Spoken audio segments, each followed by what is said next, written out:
Inilah 7 fakta Arab Saudi dan Israel. Fakta pertama, Arab Saudi mengakui hak Israel atas tanahnya. Arab yang pertama mengakui hak Israel atas tanahnya adalah Emir Faisal I, putra Hussein Syarif Mekah. 1 bulan sebelum konferensi perdamaian Paris tahun 1919, Emir Faisal I bertemu dengan Chaim Weizmann, pemimpin organisasi Zionis. Chaim Weizmann menyampaikan soal Zionisme yang didukung oleh Emir Faisal dan disampaikan dalam bentuk surat untuk Weizmann. Sayang, Emir Faisal wafat tahun 1933, tidak sempat melihat Zionisme terwujud pada tahun 19.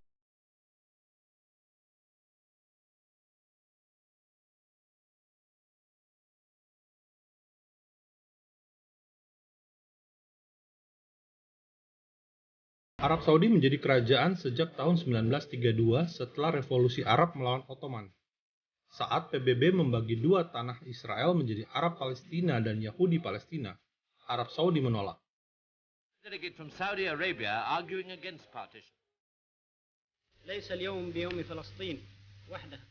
Tetapi Arab Saudi tidak terlibat perang Arab Israel pada tahun 1948 secara langsung.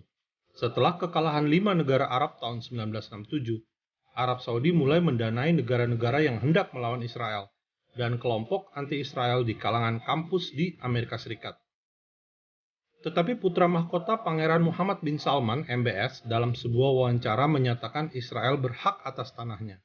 Sebuah pengakuan yang mengaku eksistensi Israel yang selama ini haram bagi Arab Saudi dan negara Islam. Fakta kedua, Arab Saudi akui Yerusalem adalah hak Israel. Secara tidak langsung, Arab Saudi mengakui Yerusalem sebagai ibu kota Israel karena Arab Saudi mengusulkan Abu Dis, kota tetangga Yerusalem, menjadi ibu kota Palestina. Usul ini disampaikan kepada Presiden Mahmud Abbas tahun 2017 guna menghentikan konflik Israel dan Palestina. Selama ini, dalam rencana perdamaian Pangeran Fahd tahun 1981, Arab Saudi mempertahankan Yerusalem sebagai ibu kota Palestina. Fakta ketiga, Arab Saudi buka ruang udara dari dan untuk ke Israel. Arab Saudi memunculkan wajah moderat, yakni memberi lampu hijau perdamaian Uni Emirat Arab dan Bahrain dengan Israel. Bukti konkret yang bisa dilihat adalah izin melintasi wilayah udara di atas Arab Saudi diberikan untuk maskapai penerbangan Israel. Hal ini mempersingkat waktu terbang dari sejumlah negara Asia yang hendak ke Israel, sehingga sangat menguntungkan Israel. Sebagai perbandingan, Indonesia sempat melarang pesawat Israel melintas dari Singapura ke Australia, sehingga waktu terbang bertambah panjang. Izin melintas ini dianggap sebagai bukti melunaknya sikap anti-Israel di kalangan Arab Saudi. Fakta keempat, fatwa ulama Arab Saudi, Hamas adalah teroris. Arab Saudi tampil dengan wajah baru anti-terorisme. Salah satu bukti yang ditunjukkan adalah fatwa Hamas, penguasa di Gaza, sebagai kelompok teroris. Koran Arab Saudi menurunkan berita pemimpin Hamas adalah teroris.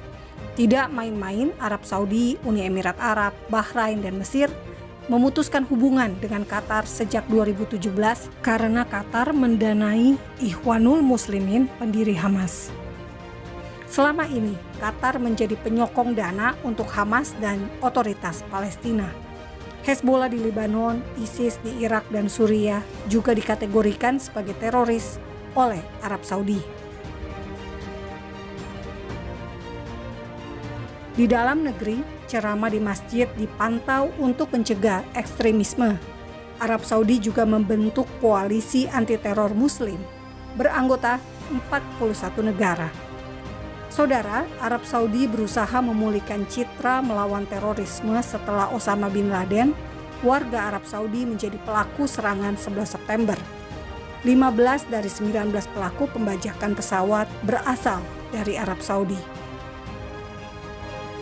Fakta kelima, Neom dan kereta api, peluang bisnis Arab Saudi dan Israel. Neom digagas MBS sebagai visi Saudi 2030.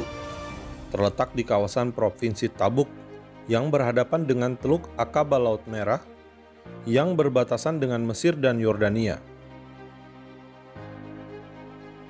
Demi Neom, Arab Saudi butuh otak Israel yang terkenal sebagai gudang teknologi dan inovasi guna menjadikan Neom sebagai kota futuristik masa depan.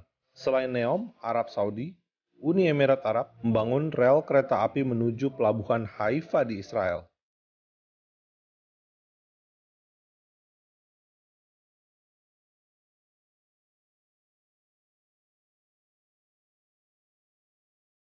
Fakta keenam, Iran menjadi ancaman bagi Arab Saudi dan Israel.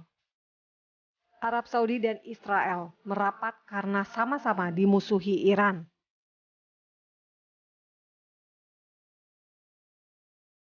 Arab Saudi bahkan membeli Iron Dome dari Israel guna melindungi negaranya dari ancaman Iran. Sikap anti-Israel di kalangan pemimpin Arab Saudi mencair sejak Iran menjadi ancaman. Sebaliknya, Israel sama sekali tidak mengusik Arab Saudi.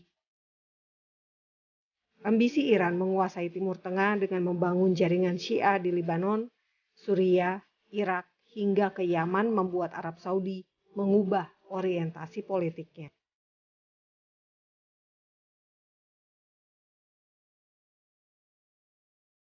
Fakta ketujuh, Wahabisme versus Sionisme.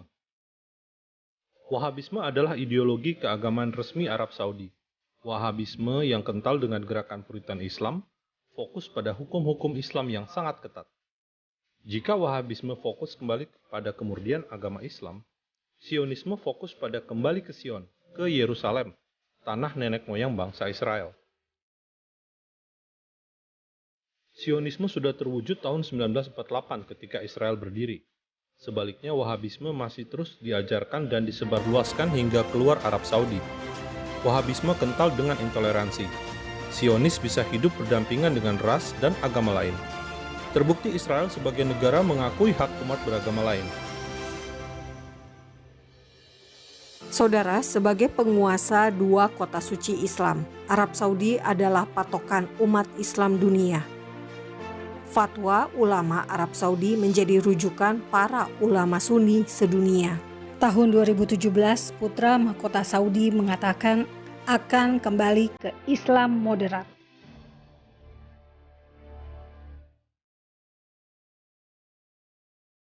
Sebagai pendiri Liga Arab, Arab Saudi menjadi penentu sikap politik negara-negara anggota Liga Arab.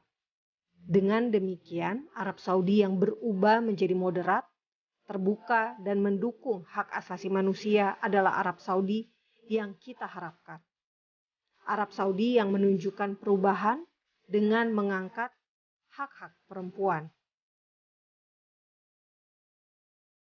Yang paling signifikan, Arab Saudi menghentikan pendanaan masjid-masjid Wahabi di luar Arab Saudi dan melakukan deradikalisasi.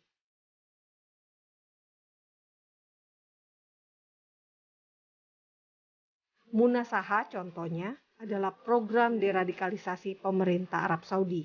Sejak tahun 2003, sudah ada 4.400 orang yang mengikuti program anti-radikalisme. Melalui deradikalisasi, ekstremisme atas dasar agama bisa berkurang.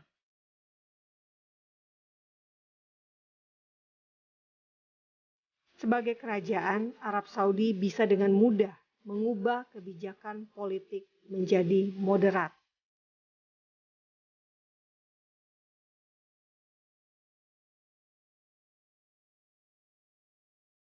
Tetapi yang luar biasa itu, jika Arab Saudi bisa mengubah Wahabisme menjadi toleran.